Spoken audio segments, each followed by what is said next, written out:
संगम की रेती पर ऋतुराज वसंत के आगमन के साथ महात्यागी संतों की निराली तपस्या की शुरुआत भी हो गई है। मेला क्षेत्र के खाक चौक के तपस्वी नगर में 150 से अधिक संत अग्नि तपस्या कर रहे हैं। खाक चौक में बसा तपस्वी नगर इसका केंद्र बना हुआ है। बता दें कि संत पंचमी पर संगम में पुण्य की डुबकी लगाने के बाद सर्व मंगल और लोक कल्याण की कामना से तपस्वी संतों ने पंच अग्नि साधना आरंभ की है।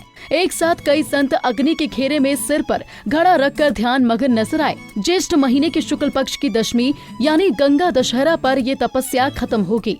वहीं तपस्वी संत मदन मोहन दास ने बताया कि संगम पर माघ मेले में आने वाले संतों ने पूरे जीव जगत के कल्याण के लिए पंच अग्नि तप का संकल्प लिया है।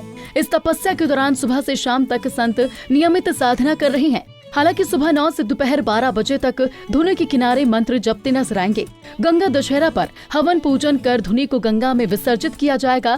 तपस्या किसी कारण से अगर भंग हो जाती है तो अगले वर्ष नए सिरे से संकल्प से उसे आरंभ करना होता है। सप्त ऋषियों ने धुनी की तपस्या किया, तब से धुनी तपस्या का परंपरा चालू हुआ और ये बसंत पंचमी को धुनी स्टार्ट होती है, चालू होता है और जेठ के गंगा दशहरा को धुनी समापन किया जाता है। ये तप करने का एक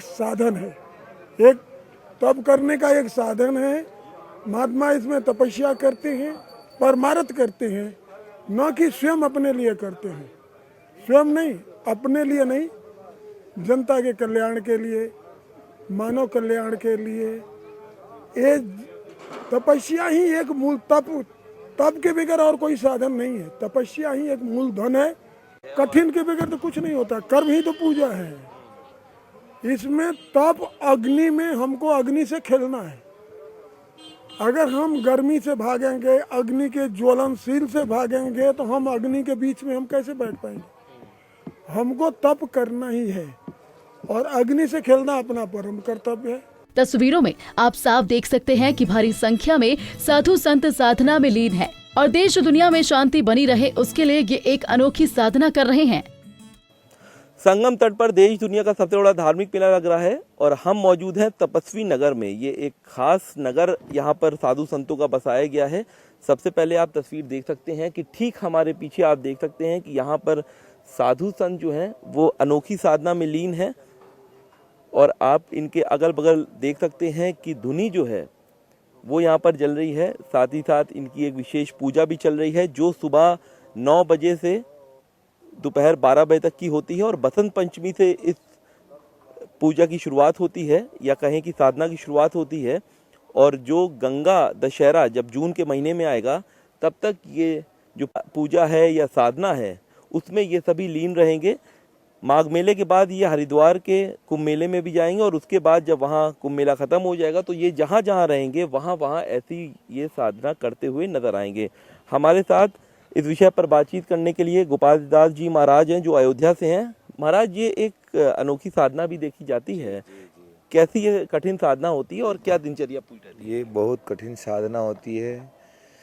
ये जो है पंचाग्नि से शुरू होती है और 6 चरणों में होती है। पहले पंचाग्नि मतलब 3 साल तक पंचाग्नि तपा जाता है। उसके बाद सप्ताग्नि 3 साल तक तपा जाता है। उसके बाद द्वादश धुनी होती है जो 3 साल तक तपा जाता है। उसके बाद 84 का कोर्स होता है। 84 के बाद कोट होता है। कोट के बाद खप्पर जो अभी हमारा भी चल रहा है, हम भी कर रहे हैं लगातार 17 साल से। 18 साल का तप होता है और हर वर्ष बसंत पंचमी से शुरू होकर गंगा दशहरा तक चालू रहती है। कठिन तप होता है। दिन में 10 बजे से लेकर शाम को 4 बजे तक इसको तपा जाता है। ये पूरा अच्छा। अब महाराज एक चीज और देख रहे हैं, इतनी जैसे अभी भी थोड़ी सी गर्मी शुरू हो गई है और अगल बगल ये तो जो धुनी है ये जल रही है, तो ये विश्व कल्याण के लिए होता है, देश कल्याण के लिए होता है। जी, विश्व कल्याण के लिए होता है, अपने आत्म कल्याण के लिए, राष्ट्र निर्माण के लिए। भगवान यज्ञ करते हैं। यज्ञ से भगवान जो है मेघ बरसाता है, उससे खेती होती है, उससे सृष्टि का पालन होता है। इसीलिए सब संत लोग परमार्थी होते हैं तो वो सब तप करते हैं। जी, ये हर साल जब भी माघ मेला आता है या जब भी बसंत आती है तब ये जी हर साल, हर वर्ष, दर वर्ष से ऐसे चलता है। जी बिल्कुल। हमारे साथ ये गोपाल दास जी महाराज थे जो अयोध्या से आए हैं और ये भी यहाँ पर इस धुनी में बैठते हैं। हालांकि आप देख सकते हैं कि यहाँ भारी संख्या में जो साधु संत हैं ये यहाँ पर बैठे रहते हैं और इनके कई शिविर लगे हुए हैं और उसी शिविर में जा कर के ये साधना में पूरी तरीके से लीन होते हैं।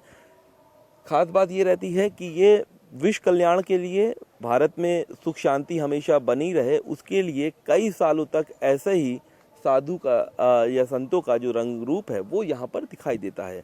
तो इसीलिए हम कहते हैं कि जब भी माघ मेला आता है तो साधु संतों के विभिन्न विभिन्न रूप और रंग देखने को मिलते हैं। वीडियो जर्नलिस्ट संगीत उपाध्याय के साथ सैयद आखिर रज़ा, पंजाब केसरी टीवी, प्रयागराज।